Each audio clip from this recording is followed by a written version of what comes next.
Ata da Esta quadra- conferência será gravada agora. Ata da 43ª Sessão Ordinária do Tribunal de Contas do Estado de Alagoas. Aos 15 dias do mês de dezembro do ano de 2020, foi realizada a sessão plenária desta Corte de Contas, na forma online, por videoconferência, sob a presidência do excelentíssimo senhor presidente, conselheiro Otávio Lessa de Geraldo Santos, onde reuniram-se os senhores conselheiros: conselheira Maria Cleide Costa Bezerra, conselheiro Fernando Ribeiro Toledo, conselheiro Rodrigo Siqueira Cavalcante, conselheira substituta Ana Raquel Ribeiro Sampaio Calheiros, conselheiro substituto Sérgio Ricardo Maciel.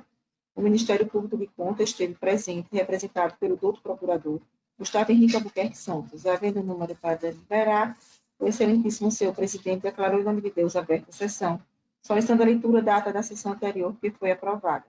Não houve matéria na hora do expediente, passou-se para a ordem do dia. Relator o conselheiro Fernando Ribeiro Toledo, TC 11.231/2017. Representação: devolução do voto visto ao conselheiro Sérgio Ricardo Maciel. Vencido, o conselheiro Fernando Ribeiro Toledo. Vencedor, o conselheiro Sérgio Ricardo Maciel. Aprovado a código 78. TC 11.229/2017, uma representação. Devolução do voto visto ao conselheiro Sérgio Ricardo Maciel.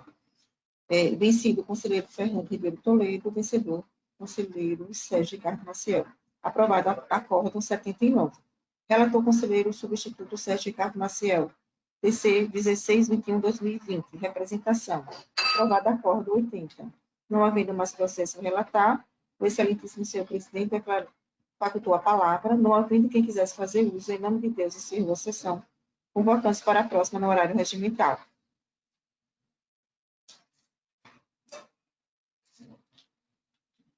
É em discussão a ata que acaba de ser lida.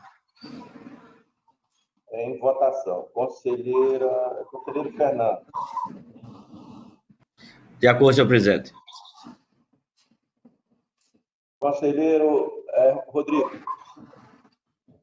Também de acordo, presidente. Conselheiro Alberto. Alberto.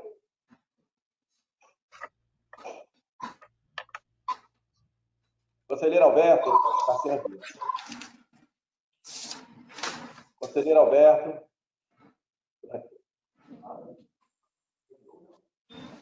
Não, só o Alberto não está ouvindo. Espera aí.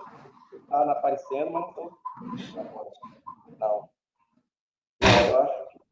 Aguarda um minutinho que eu vou tentar falar com o Alberto. Pede para não entrar. Está tentando falar com ela.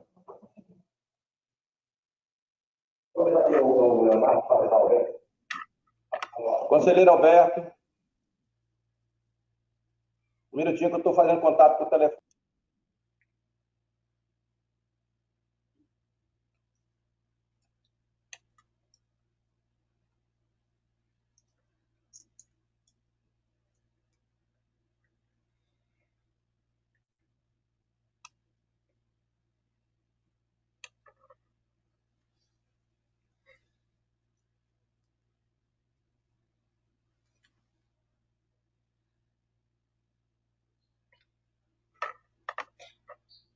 Presidente Otávio, o conselheiro Alberto não está conseguindo ouvir o senhor. Falei com ele agora.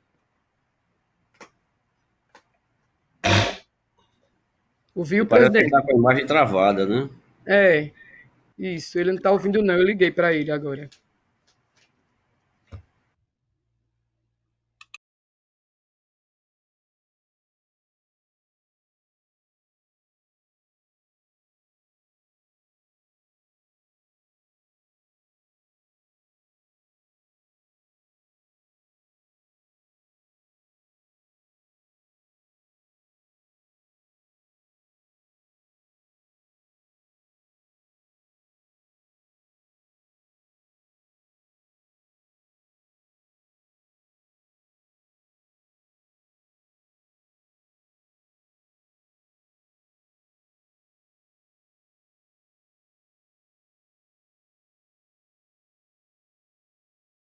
Ele já descobriu o que é a falha dele. Ele apertou alguma coisa. Está entrando aí. Ele vai sair para entrar.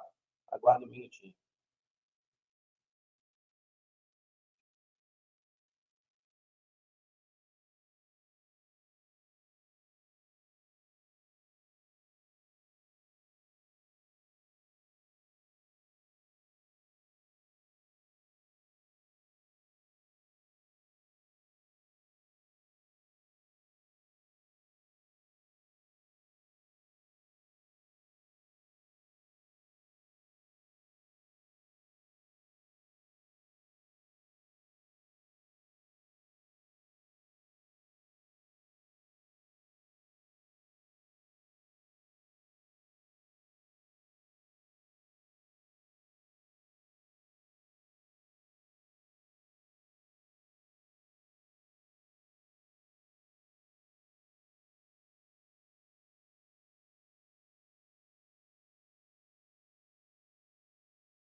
Alberto, pode falar.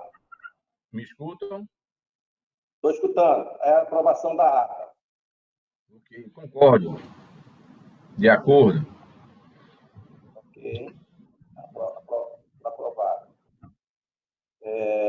Eu solicitaria à comissão plenária quarta leitura da resolução que está em andamento. Resolução normativa. Dispõe sobre a conceituação das normas no âmbito do Tribunal de Contas do Estado de Alagoas. Da relatoria do excelentíssimo senhor presidente, lida em quarta leitura. Ok. Então, está facultada a palavra aos senhores conselheiros e o nosso representante do Ministério Público, doutor Gustavo. Senhor presidente, Pois não, conselheiro Fernando. me parece que só tem na pauta a devolução do voto vista da conselheira Rosa, solicitado por mim. E me parece, até agora, não vi na sessão a conselheira Rosa. Eu queria saber de Vossa Excelência qual seria o procedimento, uma vez que nós não temos o impedimento de trazer nem a lei e nem o regimento. Temos o hábito, isso é muito comum e respeitado por esta Corte de Contas ao longo de todo esse período que é o que estou. Portanto, eu queria saber de Vossa Excelência, consultado o plenário e consultado o Ministério Público, qual seria uma solução que nós poderíamos dar ou eu não apresentaria esse voto vista. Gostaria que Vossa Excelência esclarecesse, por favor, senhor presidente. Eu faculto a palavra aos conselheiros do plenário para que a gente possa analisar Senhor presidente, a opinião de conselheiro. Doutor Gustavo. senhor presidente, o Ministério Público não vê óbices ao voto vista, o retorno hoje, ainda que ausente a relatora, uma vez que essa norma costumeira, mas é uma norma boa que nós temos aqui, que permite, né, o debate de quem pediu vista e a pessoa e o relator originário, mas também ela não pode ser interpretada de forma muito restritiva a ponto de fazer perecer o direito. Então, o Ministério Público entende que o conselheiro Fernando Toledo está plenamente habilitado a proferir seu voto e o julgamento que o julgamento ocorra de forma tranquila. Não há óbice nenhum, o Ministério Público não vê óbice nenhum, mesmo porque, reitero, é uma norma costumeira, é uma boa norma, uma norma de boa convivência, mas que o momento exige, no momento, essa superação, mesmo porque estamos tratando de uma liminar.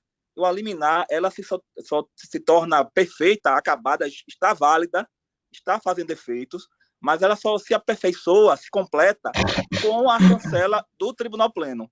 Então, o Ministério Público defende é que o que vale é a chancela do Tribunal Pleno para que a liminar da conselheira Rosa seja ratificada ou não. Então, portanto, senhor presidente, o Ministério Público não vê óbice nenhum, não há nenhuma contrariedade ao ordenamento jurídico que o conselheiro Fernando Toledo levou o voto vista, ainda que ausente a conselheira relatora original. Muito obrigado. Senhor presidente. Senhor presidente. Com a palavra, o conselheiro Rodrigo, por favor. Senhor presidente, também, da mesma forma, eu queria emitir minha opinião. Eu acho que a oportunidade surgida nesse momento ela é válida para que a gente possa aprimorar as regras, os precedentes que nós temos no tribunal. Como mencionado pelo conselheiro Fernando, não existe nenhum normativo que de forma expressa consagre essa prática. Essa é uma prática adotada, digamos assim, um acordo, um costume, e esse costume ele ele é fonte do direito administrativo, nós sabemos. Mas eu acho que esse momento é um momento de aprimoramento. A gente não pode permitir que a análise de uma tutela de urgência, no caso uma liminar, possa ficar prejudicada, né? E mais tarde nós sermos acusados, o nosso tribunal ser acusado de omissão ou de negligência na apreciação de uma demanda de urgência que nos é submetida. Então, portanto, eu acho que o Ministério Público foi perfeito na sua colocação. Acho que o momento é de aprimorar esse entendimento, sim, e permitir a análise do processo ou da demanda quando se tratar de um caso de urgência, que é a hipótese de uma liminar.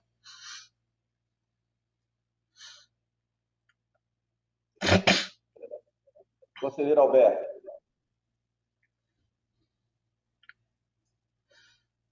Eu concordo, não existe realmente um regramento nisso. Agora, seria interessante que o conselheiro relator revisor, né, se possível, se assim achar, nos lembrasse, colocasse qual foi a fundamentação da conselheira ordinária, a conselheira Rosa, né, já principalmente pela ausência dela. Então, eu acredito que isso assim estaria mais perfeito, digamos assim, né? Eu escorri. Só como sugestão. Embora concordo plenamente. O ordenamento nosso.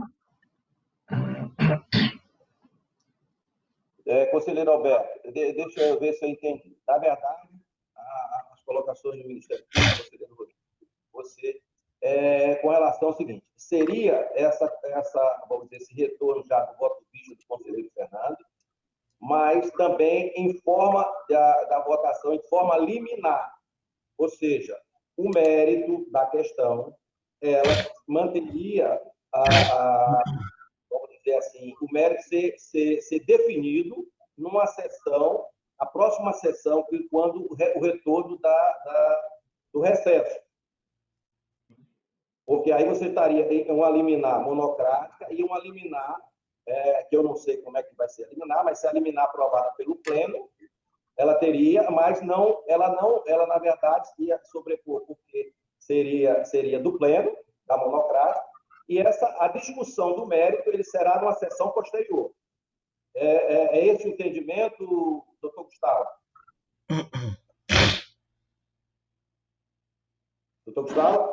Senhor presidente, o senhor poderia reformular, que foi o momento que eu dei uma saidinha aqui para pegar água aqui do Ministério Público? Veja só, eu estou perguntando o seguinte, que essa avaliação do Pleno hoje, ela seria também em forma liminar, que o mérito da questão, ela seria julgada na primeira sessão, depois do retorno do recesso, ou seja, a liminar a decisão monocrática da conselheira Rosa e uma decisão agora do Pleno, caso seja contrário que a conselheira Rosa está dando. Esse entendimento, é isso que eu quero para verificar que a decisão final ela vai ser feita numa sessão posterior ao recesso. É isso o entendimento, Gustavo? É isso, presidente. Agora, fixar a primeira sessão para o julgamento do mérito, não sei se seria conveniente, porque está muito próximo, né? Talvez não desse tempo. A minha ressalva é só... Não, seria no retorno completo do nosso pleno. Vai ser a ideia inicial já no final de janeiro. Exatamente. Eu acho que hoje o tribunal aprecia liminar, referendando ou não, e o processo segue normal para o julgamento do mérito, sem problemas. O Ministério Público não vê problemas nisso. Conselheiro Rodrigo, é esse o entendimento? Eu compartilho desse entendimento, presidente. Eu compartilho do entendimento que, nesse momento, a gente aprecia e legitima ou não a cautelar que foi concedida inicialmente pela relatora. Né? Tanto é que, na decisão proferida pela eminente relatora, ela concedeu monocraticamente a liminar e submeteu para apreciação do colegiado, a apreciação desse plenário. E agora está nas mãos desse plenário, né, da nossa competência agora, ratificar ou não a cautelar anteriormente concedida, de modo que, fazendo um recorte no objeto da demanda, eu acho mais prudente, nesse momento, apreciarmos apenas a liminar e deixarmos para apreciar a admissibilidade ou não como representação para um momento posterior em que a conselheira relatora esteja presente no plenário. Ok. Conselheiro Alberto, é isso que eu entendo também?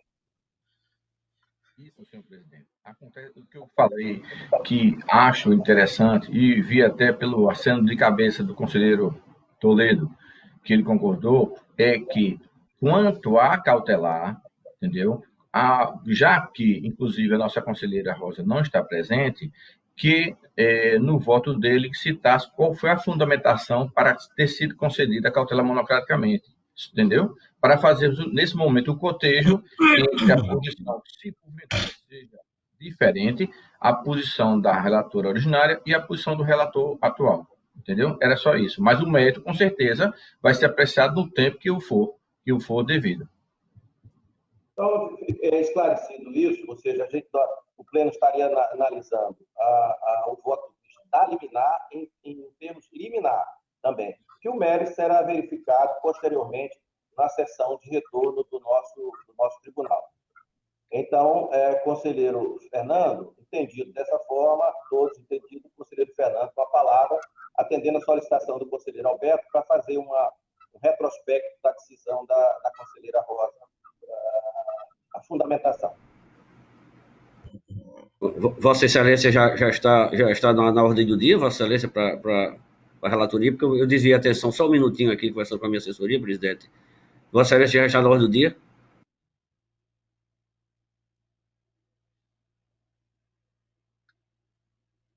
Conselheiro Fernando, ficou esclarecido, não sei se você ouviu bem, com relação ao Pleno, que seria o seu voto vista, ou concordando ou não com a decisão liminar monocrática, seria julgado hoje, mas em forma liminar. O mérito, independente do seu voto, ele vai ser julgado numa sessão posterior, o retorno do recesso. Ok? Foi isso que ficou definido. Com a palavra, eu entendi, senhor presidente. Eu entendi a decisão do plenário. Nós vamos dar seguimento à cautelar e, naturalmente, o mérito da admissibilidade será verificado em outro momento pela conselheira relatora. Ok. Com a palavra, conselheiro Fernando, para relatar. Senhor presidente, senhores conselheiros, senhor membro do Ministério Público, senhor conselheiro substituto, trago, portanto, o processo 10.221 de 2020, que a representante é a construtora Colares Soares Linhares S.A., o representado é o senhor Maurício Quintela Lessa, secretário de Estado da Infraestrutura. Trata-se, naturalmente, de uma representação. De início, transcrevo, no importante, a espécie fática elaborada pela conselheira relatora Rosa Maria Ribeiro de Albuquerque, na decisão que concedeu a medida cautelar, relatório elaborado, com base na causa de pedir remota, articulada pela construtora Colares Linhares S.A., na representação. Aqui trago a representação. Trata-se de representação formulada pela construtora Colares Linhares S.A., na condição de participante da concorrência internacional de número 02/2020, TI-CPAL, realizada pela Secretaria de Estado da Infraestrutura, SEINFRA, cujo objeto é a duplicação do trecho da AL 115, que liga os municípios de Arapiraca a Palmeira dos Índios, no valor total de R$ 105 milhões. O interessado narra em sua exordial que o referido procedimento licitatório estaria eivado de nulidades, na medida em que consta na linha 7.5.1.2 do item 7.5 do respectivo edital de convocação a exigência de apresentação por parte dos licitantes de disponibilização, isso entre aspas, na fase de licitação, de usina de asfalto acompanhada de declaração/termo de compromisso e licenciamento ambiental, fecho aspas. Sustenta o interessado que tal exigência violaria o princípio constitucional da isonomia, uma vez que beneficiaria os licitantes que já dispusessem de usina de asfalto ou na fase de habilitação, bem como na que representaria limitação ilegal ao caráter competitivo do certame.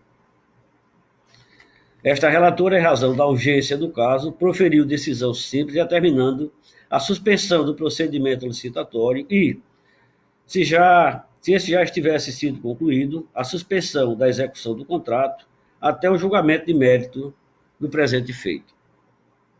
Na causa de pedir próxima, a construtora Colares Linhares S.A., para embasar a ilegalidade do certame convocatório, inseriu o item hostilizado do edital e colacionou o artigo da Lei 8.669/93, acrescentou também julgados do TCU sobre a matéria. Diante do quadro acima delimitado, a conselheira relatora deferiu medida cautelar para a suspensão imediata do certame, que seria a concorrência internacional número 02 de 2020, ante a suposta ofensa à competitividade, e deferiu como rádio decidente a afronta às disposições consoante no artigo 1º, artigo 3º, parágrafo 1º e artigo 1º do item 36 do seu inciso 6º, ambos da Lei 8.666 de 93. Levado o processo ao plenário para julgamento, solicitei vista do mesmo para melhor compreensão da matéria em meu gabinete. Senhor presidente, senhores conselheiros, em apertadíssima síntese é o relatório. Inicialmente destaco a laboriosa decisão da conselheira relatora, conselheira Rosa Maria Ribeiro de Albuquerque. Contudo, no ponto trazido para o deferimento da cautelar e prosseguimento do feito, penso de forma diversa. Explico a vossas excelências.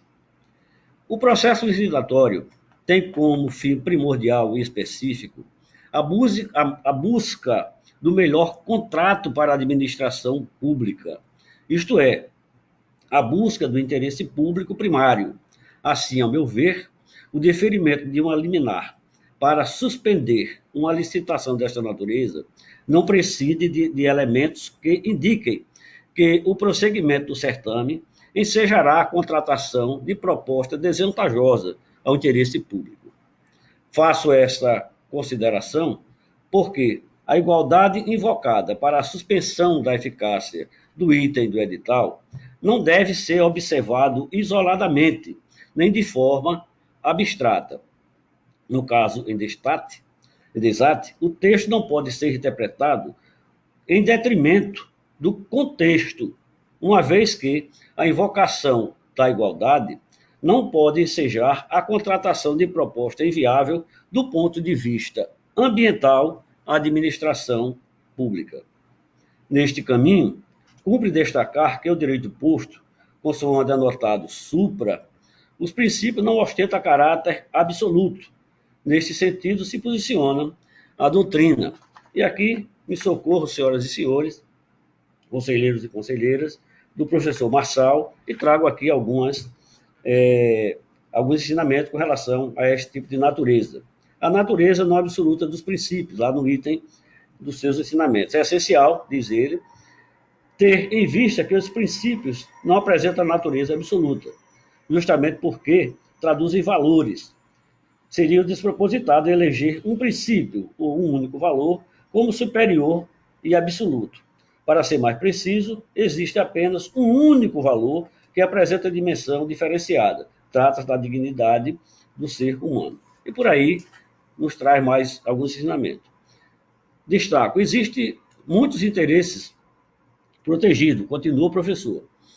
E isso não autoriza a destruição dos valores fundamentais. Promover a concretização dos princípios significa, necessariamente, conjugar os diversos valores e interesses para realizar a todos o modo mais intenso e satisfatório. E aí continua nos lecionando o professor Marçal com relação aos princípios do isolamento de um único texto. Dos excertos doutrinários supracitados, se extrai que a igualdade não é absoluta e não deve se aplicar isoladamente esse princípio, e sim promover a ponderação de todos os interesses. Nesse particular, compuscando os autos da representação, observei que a igualdade narrada diz respeito à exigência editalícia para a fase da habilitação que a interessada possua usina de asfalto ou termo de compromisso de fornecimento, acompanhada da respectiva licença de operação fornecida pelo órgão ambiental, firmado entre a licitante e a empresa fornecedora de asfalto. Neste particular, trago excerto da petição. E peço licença a Vossas Excelências para trazer o corpo da petição. Abro aspas. Ao compuscar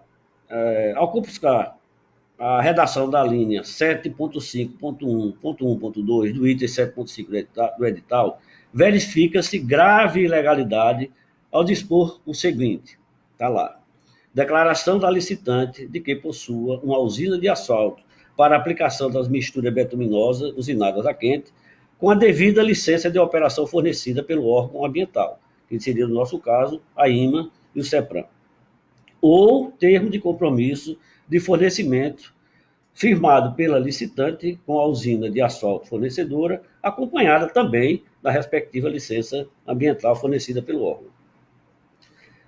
Continuo. A exigência da usina de asfalto, acompanhada de declaração /termo de compromisso e licenciamento ambiental, emerge da regra editalícia supracitada, vulnera os princípios da legalidade e da razoabilidade, que vincula toda a administração, a atuação da administração em certames públicos, diz ele. A Lei 8666 de 93, por sua vez, nos seus artigos 3º, item 1º, inciso 1 e 30º, parágrafo 6º da Lei 8666, também repele a adoção de medidas que frustram a competitividade do certame, tal como a editada neste edital. Diz ele lá na sua solicitação. Se não, vejamos, lá no artigo 3º. A licitação destina-se a garantir a observância dos princípios constitucionais da isonomia, a seleção da proposta mais vantajosa para a administração e a promoção do desenvolvimento nacional sustentável, e será processada em julgada em estrita conformidade com os princípios básicos da legalidade, da impessoalidade, da moralidade, da igualdade, da publicidade, da probidade administrativa, da vinculação ao instrumento revocatório, do julgamento objeto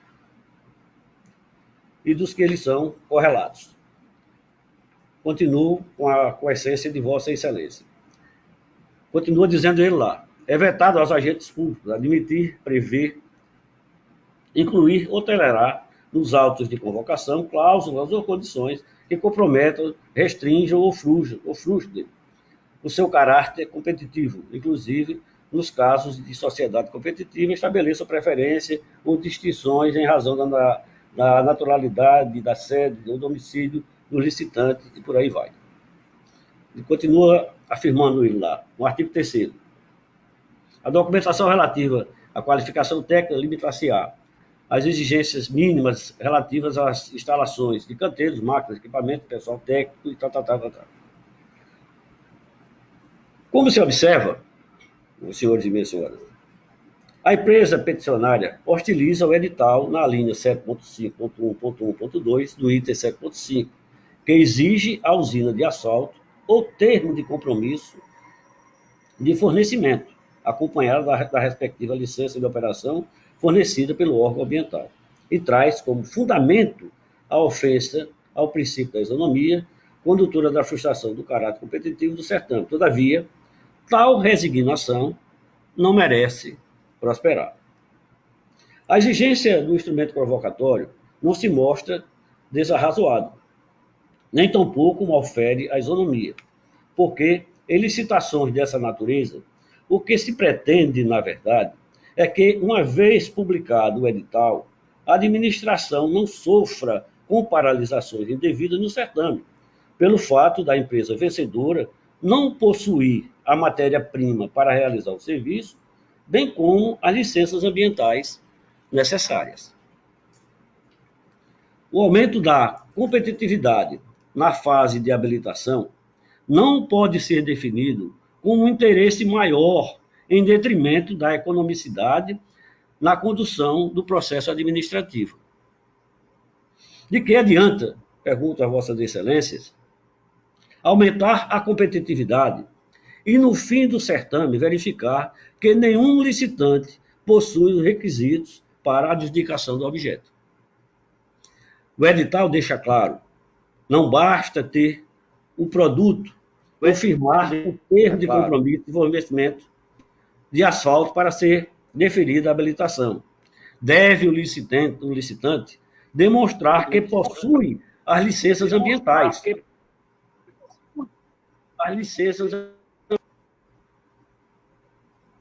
Tem alguém falando aí? Alguma dúvida na... Não, sem dúvida, Fernando. Pode continuar. Ah, bom, porque eu vi aqui um som vindo de outro microfone, eu pensei que aqui havia alguma indagação de Vossas Excelências. Volto a pontuar. O edital deixa claro, não basta ter o produto ou firmar o termo de compromisso de fornecimento do asfalto para ser deferida a habilitação. Deve o licitante demonstrar que possui as licenças ambientais ou que a empresa fornecedora de asfalto a possua. A interpretação da construtora Colares destacou o texto: possuir usina de asfalto ou firmar termo de compromisso de fornecimento, e omitiu o contexto, o ponto mais importante, a exigência de licenças ambientais da licitante ou da fornecedora desta matéria-prima. Destaco que o instrumento convocatório não obriga o licitante que o licitante seja proprietário da usina de asfalto. Utiliza, senhores, a conjunção alternativa, ou no edital, justamente para garantir que a licitante vencedora do certame, ou tenha o produto, por ser fabricante do asfalto, ou tenha termo de compromisso que assegure o fornecimento do material. Tudo para que se cumpra o cronograma definido para a execução da obra. Isso me parece extremamente razoável. O ponto alcançado para o deferimento da medida cautelar inaudita altera partes e trazida na inicial da apresentação, conforme declinado, foi a ofensa à igualdade condutora da redução da competitividade. No entanto, no caso em concreto, não vislumbro qualquer ilegalidade. Consoante declinado a iuris, o princípio da igualdade não é um fim em si mesmo, nem ostenta natureza absoluta. Neste sentido, é indispensável reconhecer que não há falar em ofensa à igualdade, uma vez que a exigência do edital está em consonância, inclusive, vejam senhores, com as regras elaboradas por esta Corte de Contas. Destaco que, no ano de 2019, o Tribunal de Contas do nosso Estado, esta Corte de Contas, editou a Instrução Normativa número 01 e anotou regras gerais e abstratas para os editais de licitação que versam sobre obras e serviços de engenharia para conservação e restauração de rodovias. No importante, transcrevo. E aqui eu chamo a atenção para o item 6 da nossa Instrução Normativa. Nas obras de serviço de engenharia, conservação de rodovias pavimentadas, manutenção de rodovias pavimentadas, recuperação de rodovias pavimentadas, restauração de rodovias pavimentadas, melhoramento de rodovias pavimentadas, ampliação da capacidade de rodovias pavimentadas, faixas de domínio, operações rotineiras ou periódicas, operações emergenciais de pavimentação de vias urbanas, deverá ser exigido. Está lá no item, que trata, posso ler aqui que é muito curto. Nas licitações para a contratação de serviços de que trata este inciso, o serviço previsto no item 1, 2 e 3 da linha C, do item 4, desta instrução, o órgão deve exigir a apresentação da licença ambiental para a usina de processamento de asfalto. Está lá na nossa resolução. A leitura da instrução normativa editada tem-se que a regra contida no edital da CEINFRA está em consonância com o entendimento desta Corte de Contas. Inviável, pois, atrair para a disputa diversos licitantes, prosseguir com o certame e, na adjudicação, verificar que nenhum licitante possui as licenças ambientais para a consecução do objeto. Não se implanta, senhores, uma usina de asfalto do dia para a noite, nem se consegue licenças ambientais sem a devida tramitação nos processos administrativos com os estudos de impactos ambientais. É indispensável trazer à luz que a elaboração da representação a construtora Colares inseriu na petição julgados com posicionamentos superados mesmo pelo TCU.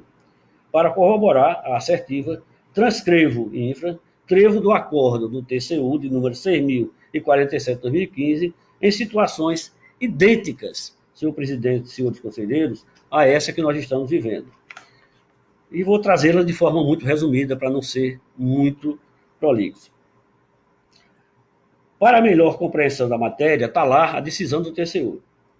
É oportuno reproduzir a discutida exigência ditalícia relativa à comprovação de qualificação técnica prevista tanto na concorrência de número 007 de 2008, quanto na de número 004 de 2009, que tiveram por objeto a contratação de empresa especializada para executar, obras de recapeamento e restauração de pavimentação asfáltica em concreto betuminoso usinado a quente, em vias, ruas e avenidas da cidade de Mossoró, no Rio Grande do Norte. E está lá, é um caso idêntico, senhor presidente, senhores conselheiros, que eles, por fim, ao cabo da decisão, entende de que essa decisão ela é pertinente, ela é constitucional, ela é uma exigência que faz todo sentido e a decisão está em totum no voto que, quero crer, Vossas Excelências já têm acesso a ele. Pelo exposto acima, a referida exigência do edital da CEINFRA, a teor do entendimento atual do TCU, não vulnera a competitividade e igualdade. Diante disso, ademais disso, diante da atividade poluidora em potencial, operação de usina de asfalto, exigir da licitante que a empresa fornecedora da matéria-prima, asfalto, tenha a licença de operação fornecida pelo órgão ambiental, é medida prudente e razoável. Neste contexto, para corroborar a validade do edital e traduzir o que seria a cláusula arbitrária, trago também aqui alguns entendimentos doutrinários e me socorro mais uma vez, com a vênia de Vossa Excelência, dos ensinamentos do professor Marçal Filho. O direito, está lá escrito, estudado por ele, o direito proíbe a discriminação arbitrária, produto de preferências pessoais e subjetivas do administrador. A licitação consiste em instrumento jurídico para afastar a arbitrariedade na seleção do contratante. Portanto, o ato convocatório deve definir de modo objetivo as diferenças que são reputadas relativas à administração. A isonomia significa o tratamento uniforme para situações uniformes. E assim, por diante. Como se observa, o que se proíbe é a inserção na lei do certame de cláusulas que sejam produto de preferências pessoais ou subjetivas.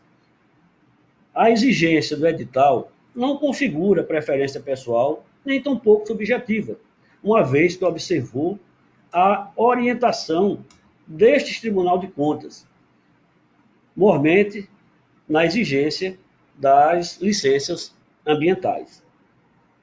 No que tange ao deferimento da medida cautelar, resta inconstante que não se encontra presença a verossimilhança nas alegações fumaça do bom direito, uma vez que, consoante anotado supra, a administração pública, através da CEINFRA, observou o contido na Instrução Normativa número 01 de 2019 e jurisprudência atual do TCU, e exigiu do licitante usina de asfalto ou o termo de cooperação do fornecimento, acompanhada, naturalmente, da respectiva licença de operação fornecida pelo órgão ambiental. Não basta, senhoras e senhores, ter a usina de asfalto ou firmar termo de cooperação com a empresa fornecedora de produto. Deve a empresa licitante comprovar que o responsável pelo fornecimento do asfalto está em dia com as obrigações perante os órgãos ambientais, exigências que me parece extremamente razoável. Pelo exposto, ausente o requisito específico para o deferimento da medida requestada, fumaça do bom direito, o indeferimento da cautelar se impõe, sob pena de causar efeitos deletérios à administração pública. No que diz respeito ao prosseguimento do feito, consoante exaustiva demonstração, não há ilegalidade nesse edital, eis que o item guerreado respeita o normativo deste tribunal e a jurisprudência do TCU. O arquivamento, naturalmente, me parece medida cabível. Trago, portanto, senhores e senhoras, a minha conclusão.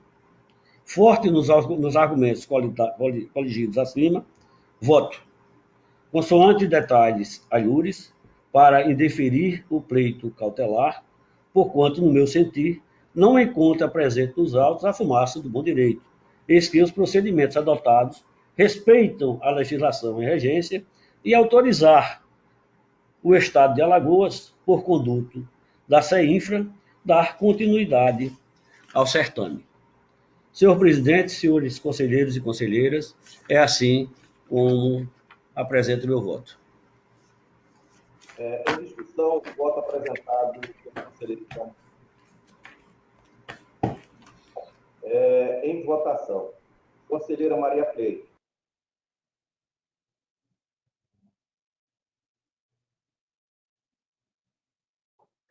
Está desligado o som, conselheiro. Senhor presidente, bom dia a todos. Eu estava ouvindo todo o relato do conselheiro Fernando, apesar de não estar aparecendo a minha foto aqui no vídeo, mas eu estava acompanhando, e eu vou acompanhar na íntegra o voto do conselheiro Fernando Toledo. Conselheiro Rodrigo.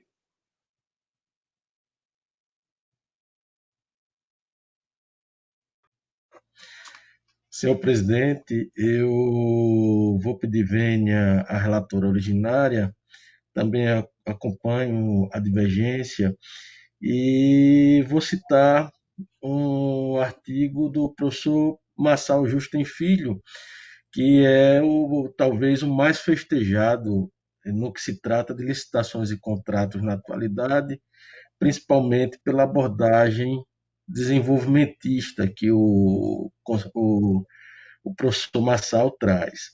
O professor Marçal, em seu artigo, o TCU e as condições de participação em licitação, menciona o Acórdão 6.047/2015, que foi mencionado pelo eminente conselheiro Fernando, um acórdão proferido pelo TCU de relatoria do ministro Raimundo Carreiro, em que, em uma situação análoga a essa que a gente está trazendo hoje aqui à discussão, que envolve a contratação de uma empresa para a realização de uma obra, né, de pavimentação ou de construção de rodovia, e que importe necessariamente na contratação de fornecimento de concreto betuminoso usinado a quente, CBUQ, ele menciona que esse tipo de situação é bastante comum, né?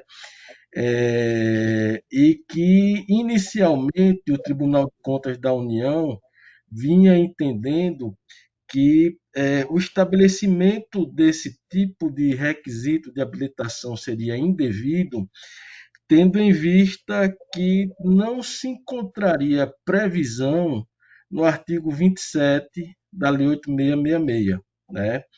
O professor Marçal, ele traz, inclusive, uma ideia de superação da ideia de requisitos de habilitação da empresa participante, e ele menciona a expressão condições de participação em sentido estrito, né?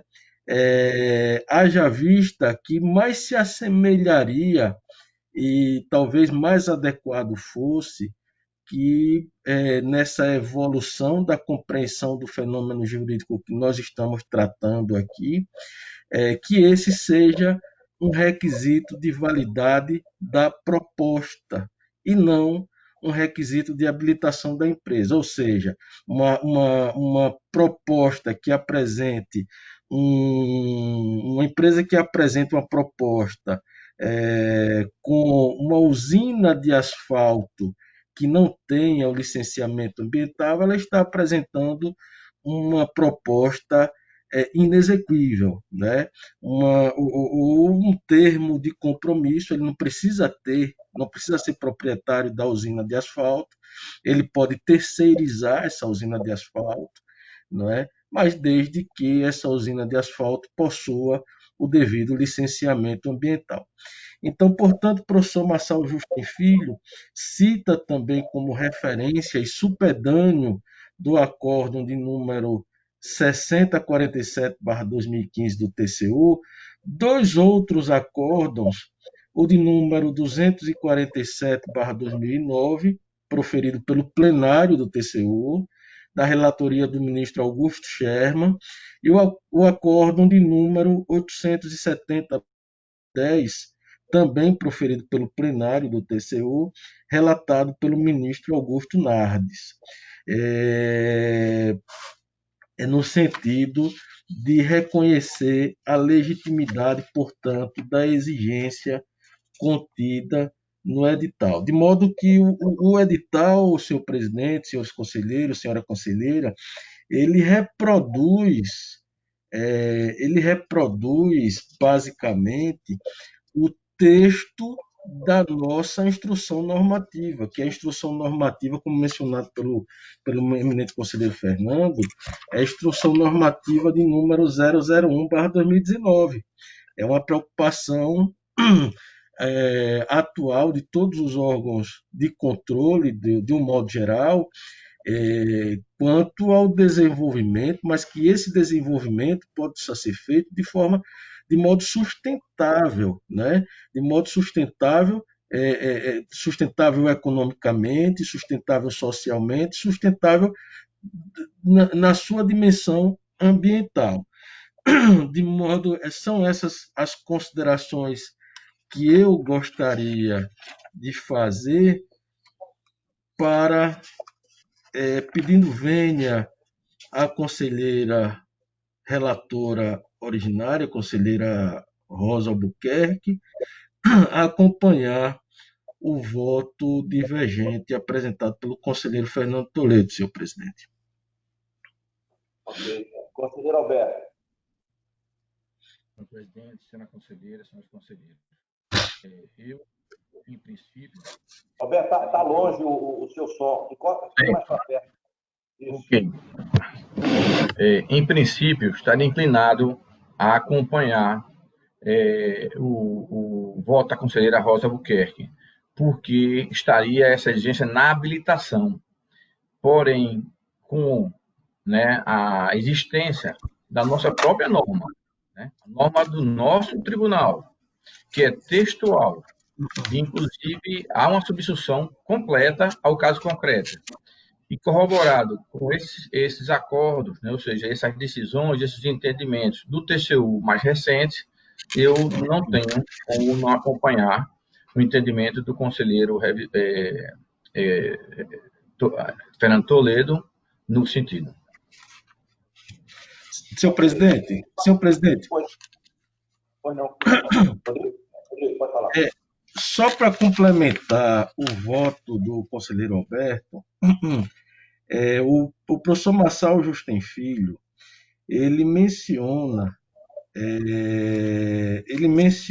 em seu artigo TCU e as condições de participação em licitação, que esse erro, em tese, seria muito comum na atualidade, né? E ele enfrenta da seguinte forma: alguém poderia, palavras do professor Marçal Justem, alguém poderia invocar a distinção entre habilitação e julgamento das propostas, afirmando que seria inválido confundir ambas as fases. E ele continua: o argumento é procedente, sob o prisma acadêmico, mas apresenta elevado grau de formalismo.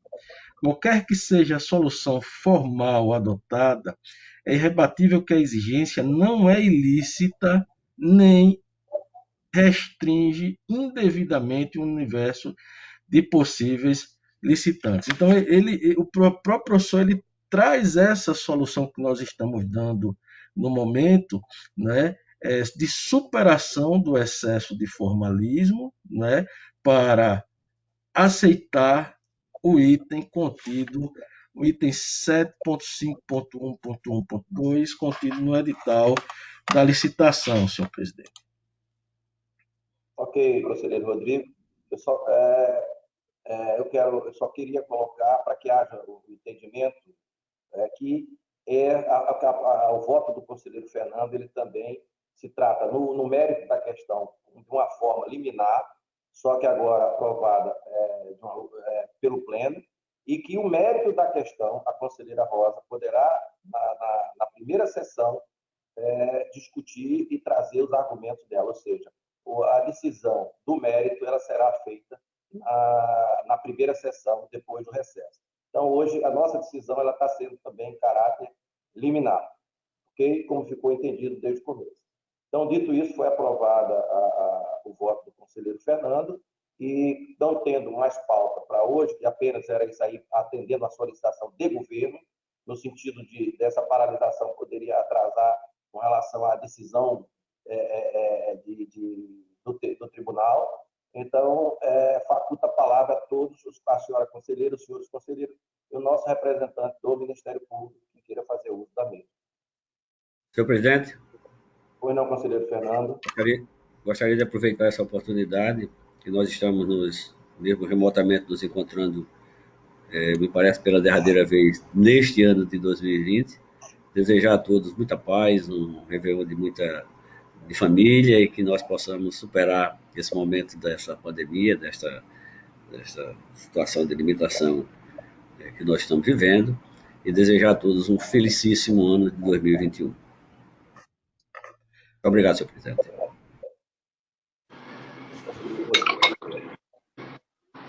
Senhor presidente. Maria Cleide. Da mesma forma, quero neste momento também aproveitar nosso último encontro deste ano, mandar um forte abraço a todos, apesar do distanciamento, estamos fazendo assim por vídeo, mas a saudade está grande, a vontade de estar próximo de vocês é bom, é muito grande, mas mandar esse forte abraço, desejar um feliz ano novo, e que 2021 seja um ano bem diferente desse que passamos agora, que tenhamos saúde, paz, prosperidade, que o nosso Senhor Jesus nos abençoe, que esse ano seja de muitas conquistas e vitórias. Um forte abraço a todos. Obrigado, conselheiro. Conselheiro Rodrigo. Senhor presidente, da mesma forma, eu queria desejar um feliz ano novo para todo mundo, boas festas, com muita saúde. Esse ano nos trouxe muitas reflexões, né? Muitas perdas de liberdade, perda da presença, da companhia de pessoas que a gente tanto gosta e que nos faz tanta falta, né? Essa perda do contato com todos também nos faz muita falta, nos enche de energia. Então, desejar a todos um feliz ano novo, dar um forte abraço virtualmente, na esperança de que ano que vem todos nós possamos nos abraçar fisicamente, sem qualquer tipo de preocupação sanitária, senhor presidente. Tá certo, conselheiro. Bom, eu também queria desejar. Senhor presidente, permita, por favor. Não, Gustavo. Senhor presidente, eu também desejo a todos um excelente final de ano. Realmente um ano muito difícil, um ano de muita, como o conselheiro Rodrigo falou, de muita restrição, e que 2021 venha com saúde para todos e com vacina, né? Importante chegar a vacina aqui para o Brasil para a gente também tomar, né? E aí o Ministério Público deseja a todos os senhores conselheiros, servidores, membros, que 2021 seja diferente e bom para todos. Muito obrigado. Alberto. O importante é que o conselheiro Rodrigo falou é que aquilo que nós temos normalmente, nós não damos o devido valor. Então, o fato de não podermos nos abraçar, não podermos nos reunir fisicamente, né? Para qualquer que seja o motivo, seja entre nós, seja entre todos os servidores, né? Seja entre famílias, que nós, né, tenhamos isso como lição e demos mais valor, né? Que possamos dar mais valor a isso a cada minuto, né? A cada abraço, e nos abraçarmos mais, né? Ter mais contato uns com os outros, né? Porque somos gente, somos todos irmãos em Cristo, né? Só isso, senhor presidente. Obrigado. Senhor presidente, eu me associo às palavras de todos os conselheiros, do procurador Dr. Gustavo Henrique, no sentido de desejar a todos um feliz ano novo, né? Feliz ano de 2021, e desejar também boas festas junto com suas famílias. Um forte abraço a todos. Gente, eu queria, na verdade, também agradecer a todos vocês, todo o carinho que me trataram, como sempre me tratou esse ano, tratou com carinho, com dedicação, com as ideias, com aquela coisa otimista de que a gente pode evoluir, de que a gente pode crescer. Esperamos que esse problema sanitário, esse problema de saúde, ele realmente venha, através da vacina, acalmar a todos nós, e que a vacina deixe de ser politizada como está sendo, que a sociedade possa ter isso da maior velocidade possível que a gente precisa, para que a gente não possa ter mais tranquilidade e ter esse carinho que nós, principalmente o brasileiro, o nordestino, a gente precisa do carinho e do contato humano. A gente sente uma falta enorme disso e não está sendo fácil para levar.